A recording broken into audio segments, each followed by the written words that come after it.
welcome to another video of Comprehensive Biology Learning. We are dealing with lesson number 6 of class 10. The topic for today is heterotrophic nutrition.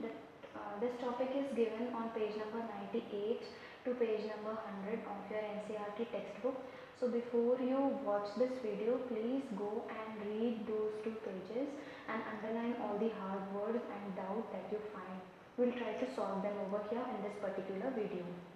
So let's get started with the basic concept. Heterotrophic nutrition. The word hetero means from others and trophos means nutrition. So अगर कोई organism अपना nutrition दूसरों से ले, organisms obtain ready-made food from others, then such a mode of nutrition is known as a heterotrophic one. For example, human beings, we take our food from plants or animals. The modes of obtaining food vary in all organisms. अब कौन सा organism कितना simple है उस पर depend करेगा कि वो किस तरीके से अपने फूड को एक्वायर करे. We are going to see the examples in a short while. Food is broken to give out energy and excess is stored as glycogen, fatty acids, etc. जो फूड हम लेते हैं उस फूड को हम लोग ब्रेक करते हैं so that we can obtain energy. And what about the extra food? The extra food is stored in the form of certain organic substances, for example glycogen and fatty acids. So if we talk about the heterotrophic nutrition in unicellular or multicellular organisms, we will find that the process of nutrition in unicellular organisms is much simpler. Most of them are doing it with the help of their body surface. A unicellular organism is made up of only one cell. जैसे कि अगर हम दो examples ले लें, for example nutrition in amoeba. The process by which amoeba takes its nutrition is known as endocytosis. हम सब जानते हैं अमीबा एक फ्लेक्सिबल यूनिसेलुलर ऑर्गेनिज्म है. इट मीन्स उसकी जो बॉडी मेम्ब्रेन है it is highly flexible. So whenever amoeba is near a food particle, what it does is वो अपनी बॉडी के जो वॉल है उसको प्रोजेक्ट करता है. It means it sends out finger like projections which are known as pseudopodia. ये pseudopodia उस फूड पार्टिकल को पूरी तरह से कवर कर लेते हैं and the food is packed in a bag-like structure which is known as a vacuole. Inside this vacuole, the food gets digested and जो nutrients उससे मिलते हैं उन nutrients को cytoplasm में भेज दिया जाता है so that the cell can survive. This entire process by which amoeba obtains its nutrition is known as endocytosis. Another example is paramecium. Paramecium is one more single-celled organism whose body is covered with hair-like structure which are known as cilia. ये cilia continuously beat करते हैं. It means they move to and fro. Because of the movement of cilia, the food particle comes near the paramecium. अब जैसे ही वो paramecium के पास आएगा, the food is taken inside the cell with the help of a narrow opening which is called as the oral groove. Food is captured by cilia and it is taken in by an oral groove. अब जैसे ही वो paramecium के अंदर आ गया, inside paramecium the food is packed inside a bag. The bag is again known as vacuole. अब इसी vacuole में digestion हो जाता है food का और nutrients को absorb कर लिया जाता है and whatever is left out which is not useful for the organism is digested or is thrown out through anal pore which lies on the body of the cell. So the process of nutrition in a unicellular organism is actually very simple, but it is not the case with multicellular organisms. ये ऐसे organisms होते हैं जिनकी body में एक से ज़्यादा cells होते हैं and all of them are differentiated into various functions. For example, if we talk about human beings, the process of nutrition in human beings is a complex process. It involves many steps. If we want to understand the process of nutrition in human beings, we must divide it into two subparts.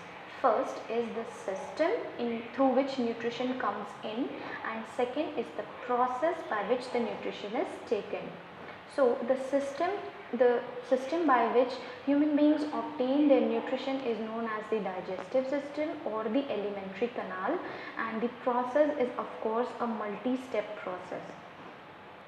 Now if we look at the structure of the alimentary canal, It is a long tube which is not thick uniformly. कहीं पे ये tube बहुत narrow है, somewhere it forms a bag and somewhere it forms broad tubes, but the alimentary canal is one continuous tube. हम ऐसे समझ सकते हैं कि ये एक पाइप लाइक स्ट्रक्चर है जो माउथ से शुरू होता है and it ends in anus, लेकिन बीच में उसका थिकनेस बहुत जगह पे चेंज हो रहा है and it is highly coiled also at some places. So the alimentary canal consists of two things. Sorry, not the alimentary canal. The digestive system consists of two things. One, the long tube, and second, accessory organs or glands. There are two glands which are present in our digestive system. One is liver and the second one is pancreas. ये दोनों glands हैं which are special organs. The alimentary canal starts with mouth and opening. It goes to the next narrow tube which is called as esophagus. Esophagus opens into the stomach. Stomach goes into the small intestine. Small intestine finally opens up into the large intestine which opens to outside through anus. और इन सबके साथ the overall process of nutrition में जो help करते हैं वो होते हैं दो glands जो है liver and pancreas. अच्छा, अगर हम प्रोसेस को सिंपलर फॉर्म में समझें तो the process of nutrition consists of 5 simple steps, but these steps have got many smaller processes going on inside them. The first process of nutrition is known as ingestion, which means intake of food, खाने को लेना. We take various food products in our daily routine. Different animals which are multicellular take nutrients in the form of food daily as per their energy requirements.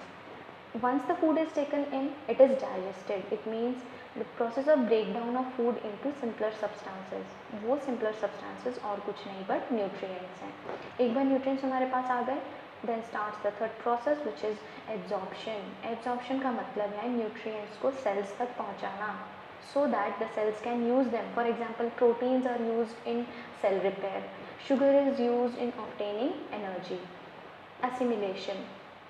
After absorption comes the assimilation. Assimilation means एक बार जो nutrients है वो cells तक पहुँच गए तो cells उनको use कर लें. जैसे कि मैंने पहले कहा कि proteins को cell repair में use किया जाता है.